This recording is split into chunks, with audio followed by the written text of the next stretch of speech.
dagat.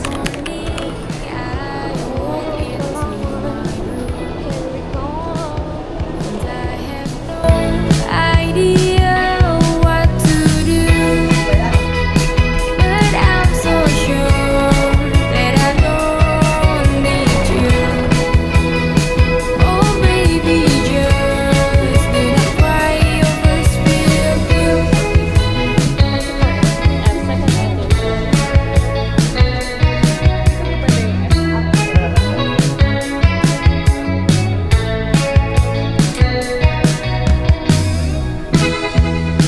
So what are you doing now?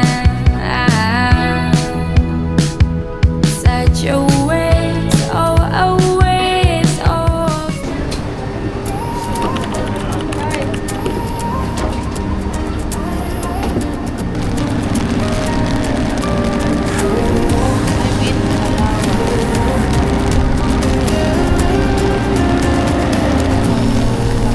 Enjoy our moments every day.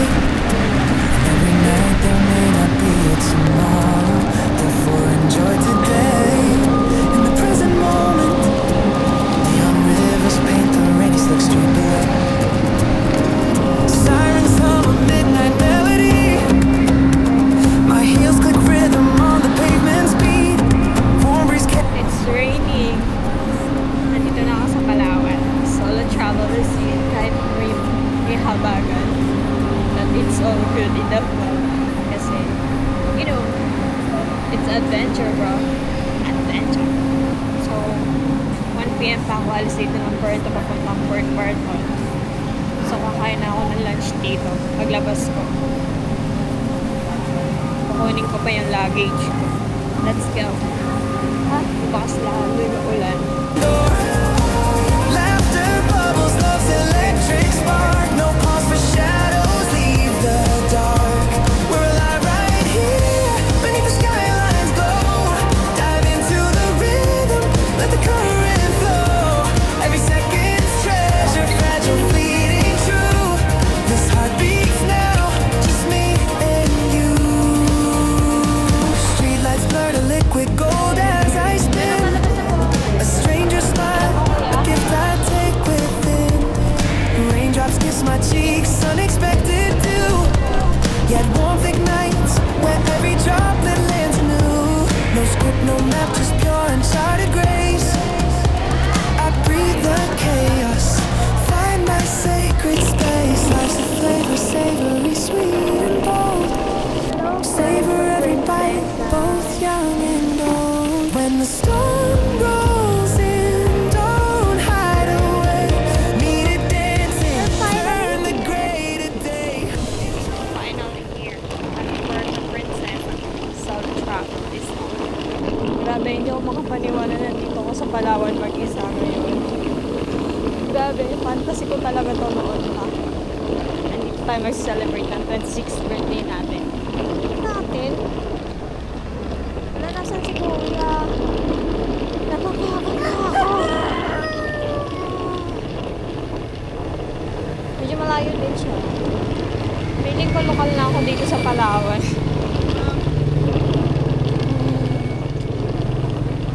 Feeling ko ayun yung ba. But, ayun.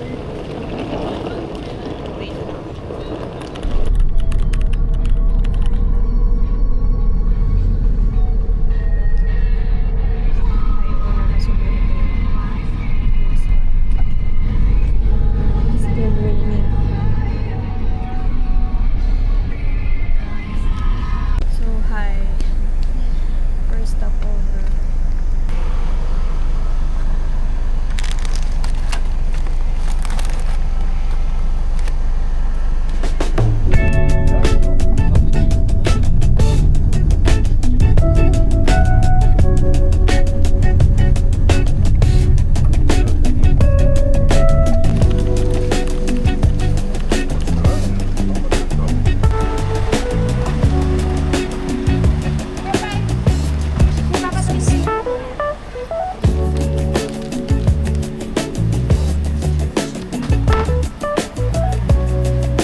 Apa.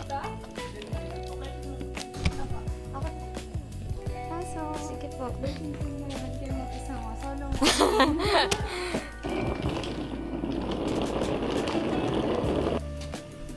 Malapit lang naman dito yung kainan. Oo. Paglabas mo dito sa mas kanto, inan na yan na up. First time mo dito? Opo. Last time nasa ano naman ako, El Nido. Bakasyon doon mo, room timing, wala mga ulan. Pero maganda pa rin naman. Opo. May mga nabukan ng mga island tour. Meron na. Basics po. Opo. Ito. For Iabot ko na lang yung Okay po. Ako lang pala tao dito. Parang inarkil ako. Pwede ka mag-ikot-ikot dyan ng mga garden. Ang ganda naman. Yan. Tapos, yung susi, ito po, paglalabas ka. Ano pa ba? Tubig, ma'am. Dito na lang po, may hot and cold dyan. Okay. Tapos, free coffee naman po. Ano lang. Yan, dito lang po ako pag kailangan mo ng ano. Huwag na mawala po ako. Pag may mga kailangan, mga, kunwari, mga kainan, kung anong gusto mo, may mga 24 hours. Kaya, magtanong ka lang. Sige Dito po. lang ako. Thank you. Abot na yung ano. Sige po.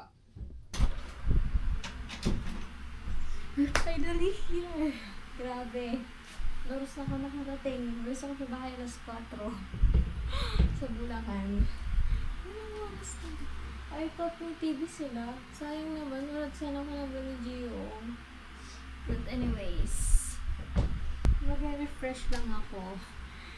Kasi gusto ko lang gumala para may sikat pa ng araw kahit pa paano. Diba? I-ayos ko lang yung mga gamit ko. Para later, goods na ako. Now, magpapalit lang ako, maghihilamos, etc. Anything. Kasi, ang init.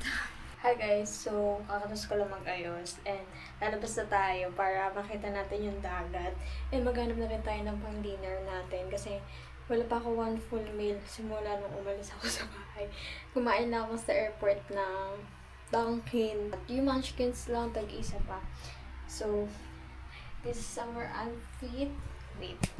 Tsaka man. Mabilisan lang yung ano ko. Mabilisan na yung pagpapalit ko kasi nga. Gusto ko pa makita na may araw yung labas. Pero I guess wala na lang araw kasi madilim na.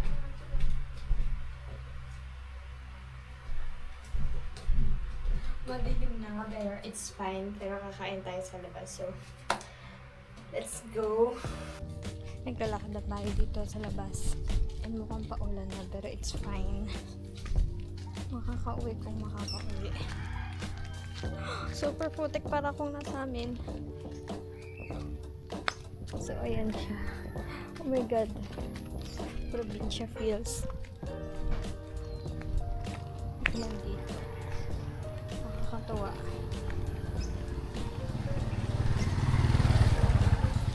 Hihingintian tayo ng afam. Ano ba si Gio? Sabi ni ate, pumiretso tayo sa beach. Pero yun talaga yung purpose natin. Ba't tayo lumabas? Titingnan natin yung beach. And wala na pa nakakainin. Pero kasi mukhang mahal doon sa bistro. Doon na lang ako kakain sa birthday ko. Birthday ko na lang ako doon kakain. But for now, maglilibot muna tayo dito sa Port Barton. So, lapit na tayo sa beach.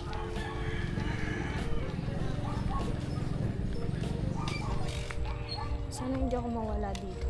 Oh my God, tandaan mo to. Tandaan na to. Wow!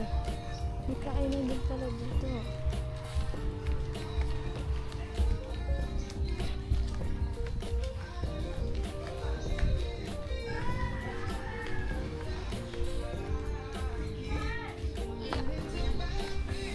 Ito yung kasabay ko kaninang afam.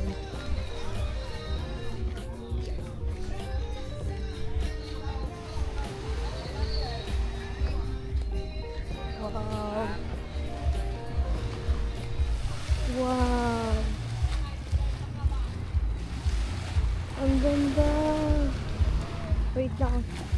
Nice muna natin to. Oh my God. Ang ganda. Ang ganda ng Palawan. Oh my God.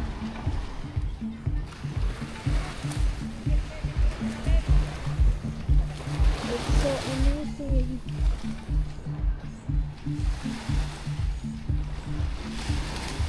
Nakikita niyo ba yan? Ang ganda. I can believe it. Nandito na tayo. Sobrang ganda. Tingnan mo oh. Tapos yung sand din yan. Ito makulimlim na kasi 5 p.m. na. But it's so still. Beautiful. Yeah.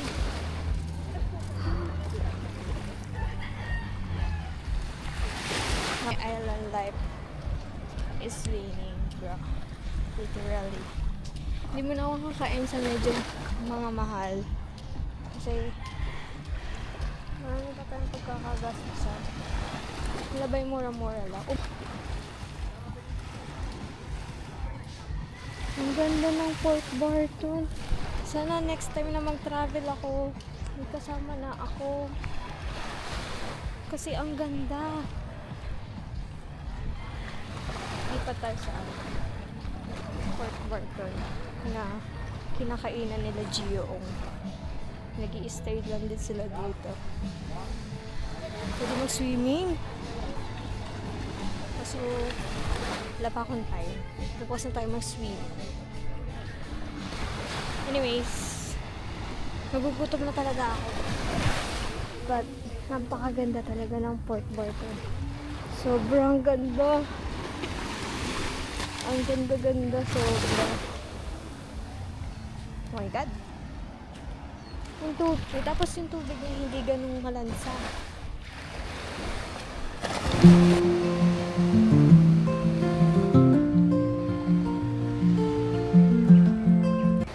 Ang ganda dito sa Port Barton. Okay. Hindi ko na-expect na pupuntahan ko to na ako lang mag-isa. Swear, never in my life. Ang ganda. And ewan ko pa kung ano pa masasabi ko sa mga pupuntahan ko in the following days kapag nag-tour na ako. Kung hindi maganda as in. Sana bukas good yung weather. Mulan man, konti lang, pero yung malakas. Please Lord, bigay mo na sa akin to. Pa-birthday mo na sa akin. Ang ganda, sobra. Upo lang muna ako dito kasi na-amaze talaga ako.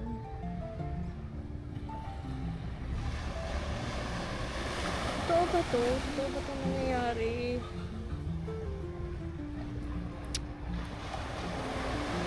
At pala dinala ko talaga yung ano ko. Para dun ako nakaupo. Anyways, it's okay. Ang ganda ng buhangin dito, swear. Ang puti-puti. Sana susunod na mag-travel ako. May kasama na ako kasi ang ganda. Gusto ko makita din niya. Especially sa future partner ko. Gusto ko mahilig din sa mga bakasyon, ganun.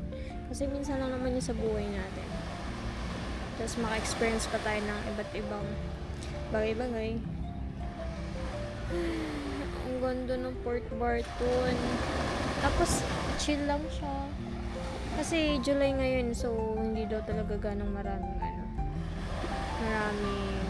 tourist. Pero ang daming foreigner nakasabay ko ngayon. Lalo na nung papunta ko dito, puro foreigner nakasabay ko sa van. Ang niya, wala ko masabi.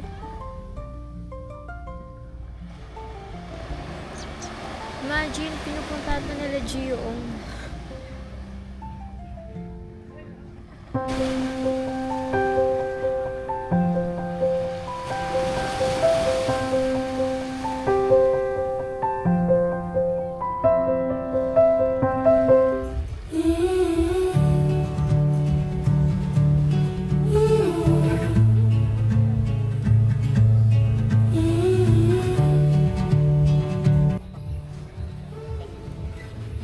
Sa Port Barton, one of the best na napuntahan ko sa lahat after El Nido. My God, Palawan is the best. So tumira dito. Sino na mga pagkain ba?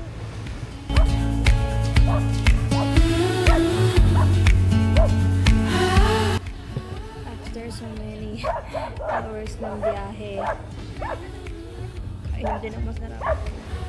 Haba ako matulog. Medyo tawag ako na sila mama mamaya. Tuwa kami drone.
So, kakataas ko na mag-dinner. Ay, may pupuntahan tayong shop. Tinignan ko ng t-shirt kung magkano. Hindi ko rin bibili sila papa tas ate ko tsaka yung asawa niya. Magkainan pa pala dito.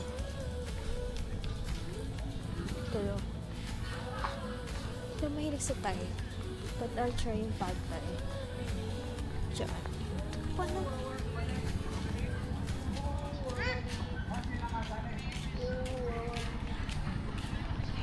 So, hi, kakabalik ko lang dito sa transient house ko kasi na ako nakapag-check-in. And, ako lang mag-isa na nandito naka-check-in ngayon kasi nga July. So, low season ngayon kasi nga rainy season dito sa Pinas atin and puro foreigners lang yun nandito. Anyways, gusto ko lang pakita yung room ko. So, lock natin ito for the safety kasi nga tayo lang mag-isa. And safe naman tayo dito kasi nga yung may-ari din ito, dito lang din nakatira. And mabait yun. Nag-a-assist. It's fine. So, ayun. Gusto ko lang pakita yung room ko kasi sobrang ganda niya. And gusto ko yung ganito rin parang nasa bahay ka lang. Ganun. So, ayan. So, meron ditong table. Tapos, nag-charge na ako ng isang phone kasi sabi, nawawalan daw dito ng kuryente ng mga umaga daw, ganun. Kaya, nag-charge na ako. And then, yung DJI ko, charge ko na after ko mag-charge na iPhone ko. Ito yung higaan ko. Malaki. Actually, dapat hindi ako dito naka-room. Dun yun sa isa. Kaso nga, hindi naman sila full occupancy. Kaya dito. Tapos, and then, ito, may lampshade dito. I guess, pwede ko dito lagay yung mga bags. And then, ito, lagay ko dyan yung mga damit ko. Kasi wala silang hanger. So, dito ko na lang siya nilagay. And then, ito yung desk. Ito yung bag ko. And then, ayun yung mga cheche-boreche. And then, yung sabitan dito. Shoes. So, maraming kalat dyan. And then, ito naman yung pinaka lababo niya. Ito yung pinaka gusto kong part dito sa room na to. Sobra ako na-amaze. Hi! Kasi nga, bukod siya dun sa pinaka CR. So, good thing yun sa akin. Anyways, ayan. Tapos may, ayokong buksan to. Baka mamaya may ahas. Malinis. Si ahas naman. And then, ito yung CR. Ayan. Malinis naman yung CR. Hindi kasi ko natuloy mag-shower kanina dahil inaagapan ko yung sunset. Kung maaga ko pa makita yung dagat na may araw before ako mag-dinner, di ganun din. Kung mag-shower man ako, lalabas din pala ako. So, sayang lang. So, ngayon maaga ako matutulog kasi pagod na ako kanina sa van. Wala akong ginawa kundi matulog lang. Lalo na nung papunta na ako dito sa Puerto Princesa na airplane, Manila to PPS. Anto ako. Palipad pa lang yung aeroplano.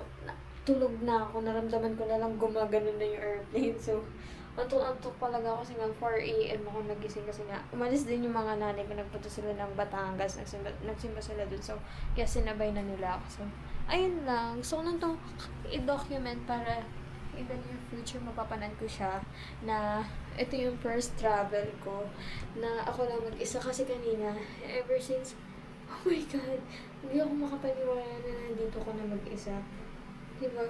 Parang my god, sana may kasama pala ako na totoo pala yun, no?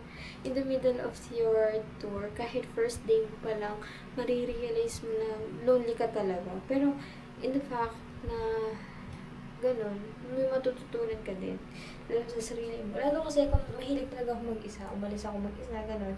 Kaya ngayon, ito, I love this life. I love this life. Napapansin nyo, hindi ako humihiga kasi nga, mantra ko na, ayoko ng pakagawin ako na yung ayokong humiga nang galing ako sa labas. So, ayun, hindi ko alam if magigising ako ng maga bukas para mag-jogging doon sa beach. And sana hindi umulan para, alam mo na, pag jogging tayo. So, ayun lang. See you tomorrow, guys.